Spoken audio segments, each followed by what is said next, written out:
Hey guys, welcome back to Unresolved Mysteries. Tonight, dim the lights, get comfortable, and buckle in, because we're heading into a world where fascination blurred with fear, and the price of being different could be both fame and a lifetime of stares. Imagine waking up one morning in the 1800s. You walk into town and see a poster. Bearded lady, human skeleton, lobster boy. It's loud, gaudy, and irresistible. You've got a nickel in your pocket. Do you go in? That choice is what built an entire industry. For centuries, people with rare physical conditions were paraded as oddities, wonders, and monsters. But behind the applause were real people, misunderstood, sometimes celebrated, but more often exploited. From the smoky alleys of 16th century England to the bright lights of P.T. Barnum's American Circus, freak shows gave society a mirror it didn't always want to look into. Let's rewind to the 1500s. Back then, if you were born with a physical anomaly, people might think you were cursed, a demon, or worse, divine punishment walking. But as Europe entered the age of exploration and curiosity, this fear slowly turned into a twisted kind of fascination. People paid to see the different, the unexplainable. By the Victorian era, these so-called freak shows had become the Netflix of their time. Shock, drama, spectacle. P.T. Barnum knew how to capitalize on this. He didn't just market people, he mythologized them. He turned every performer into a story. Half-truths, tall tales, and plenty of props. Truth was optional. Drama was mandatory. Freak shows weren't always as polished as a big-top tent or traveling circus. In their earliest forms, they were scrappy and raw. Picture a cramped fairground stall or dimly lit pub corner where someone with an extra limb or facial deformity would be presented on a makeshift stage. Sometimes there was no stage, just a stool and a spotlight, or even just whispered invitations to come and see the marvel. The performances themselves were a strange blend of human exhibition and stagecraft. Some shows leaned into the grotesque. Performers were dressed in tattered, eerie costumes with exaggerated makeup and props that made their condition seem even more alien. Others leaned into parody or burlesque, with performers cracking jokes, singing, or dancing, reminding audiences they were more than their diagnosis. There were acts involving sword swallowing, bed of nails routines, and flame eating. There were contortionists and conjoined twins who moved in perfect sync. Some performances had almost a vaudevillian rhythm. Snappy banter, exaggerated gestures, and musical interludes. And it wasn't all physical anomaly. Some acts were built on illusion and deception. The Fiji mermaid was nothing more than a monkey corpse stitched to a fishtail, preserved in a jar. But Barnum promoted it like it was the discovery of Atlantis. People believed because they wanted to believe. Then there were talkers, the barker at the tent's entrance, who would hype the crowd with tantalizing claims. Step right up, witness the incredible, the terrifying, the beautiful and bizarre. That's where the illusion began. The performance didn't start on stage. It started in the imagination. Let's meet the people who turned the spotlight on their own terms. Prince Randian, the human torso, didn't just sit still. He lit cigarettes with his lips, wrote with a pen held in his mouth, and could roll and unroll a cigarette faster than most people with hands. Crowds gasped, not just because of how he looked, but how he owned the stage. The Earl's family turned their size into spectacle. Daisy, Tiny, and Kurt weren't just small, they were stars. Imagine them leaping into synchronized routines, performing acrobatic stunts, and pulling off carefully choreographed acts that made the crowd cheer louder than any strongman.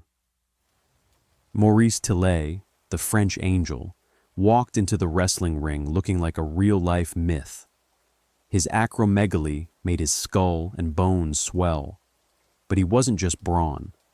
He spoke 10 languages, wrote poetry, and studied law. Still, he knew the world would judge his face before his mind. So, he leaned into the role and became a champion. Johnny Eck, known as the Half-Man, didn't just walk on his hands. He ran, he flipped, he climbed ropes. He starred in freaks, performed magic, painted murals, and played piano. Imagine the physical strength and charisma it takes to make a whole audience forget what you don't have and cheer for everything you do. Moran Dejo went further, literally. He pierced himself with swords and walked away smiling. No blood, no screams. Doctors stood by, baffled. Was it a trick? Was it real? Doesn't matter.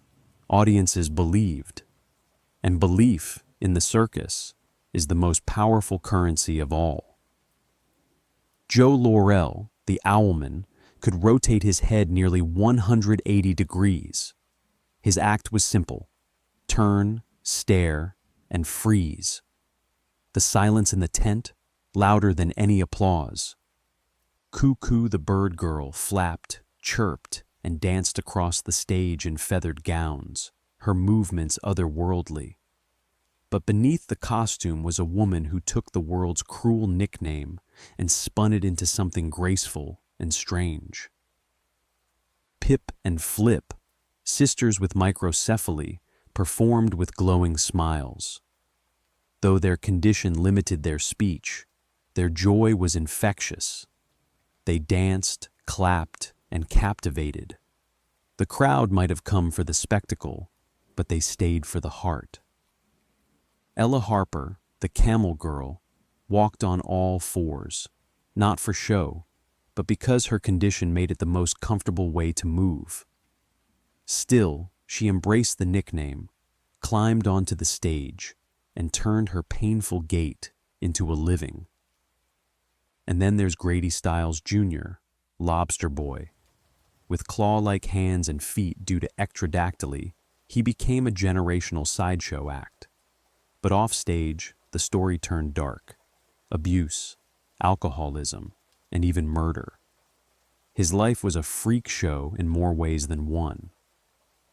Here's the paradox. For some, the stage was a prison. For others, it was freedom. Being in a freak show could mean dignity, a steady income, even stardom, at a time when society had no place for people who didn't fit. But that fame came at a price: gawking eyes, invasive questions, zero privacy. Some performers negotiated better pay. Others had their earnings stolen. Some were proud of their differences. Others never had a choice.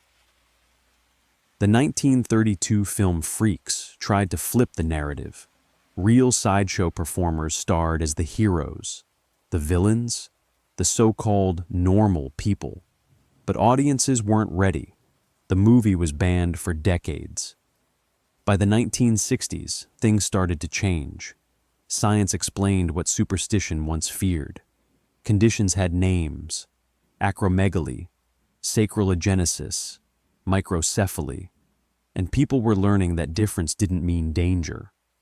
New laws, like the Americans with Disabilities Act in 1991, made it illegal to exhibit people based on physical differences. Human dignity was finally beginning to matter more than ticket sales. But here's the thing, we're still drawn to the unusual. TikTok trends, reality TV, YouTube rabbit holes, they're just digital sideshows, aren't they? So, what can we learn from the freak show era? Maybe that the line between fascination and exploitation is thinner than we think. That the people we point at, laugh at, or watch endlessly are still just people. And that maybe, just maybe, the real freak show was us all along. Thanks for watching. If you found this eye-opening, eerie, or thought-provoking, hit that like button and subscribe to Unresolved Mysteries. Drop a comment below. Which story stuck with you most? Until next time, stay curious, but stay kind.